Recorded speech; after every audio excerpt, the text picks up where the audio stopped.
আমি অধ্যাপক M.A. ফয়েজ, সভাপতি টক্সিকোলজি সোসাইটি অব বাংলাদেশ এবং সাবেক মহাপরিচালক স্বাস্থ্য অধিদপ্তর বাংলাদেশ সরকার। আসুন চন্দ্রবোরা বা রাসেলস ভাইপার সাপ ও সর্বদংশন নিয়ে আতঙ্কিত না হয়ে সচেতন হই।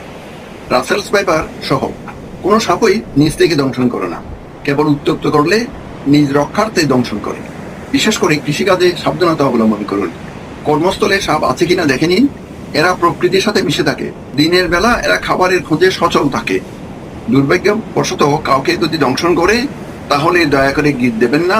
অঙ্গটা অচল করে অতি দ্রুত নিকটবর্তী উপজেলা, জেলা কিংবা মেডিকেল কলেজ হাসপাতালে যাবেন। চিকিৎসায় বেশিরভাগ রোগী সুস্থ হয়ে যান।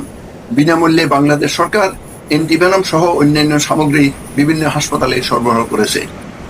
কোনো রাসায়নিক সামগ্রী দিয়ে সর্বদংশন কিংবা সাপকে প্রতিরোধ করা সম্ভব নয়। আসুন রাসেলস ভাইপার নিয়ে আতঙ্কিত না হয়ে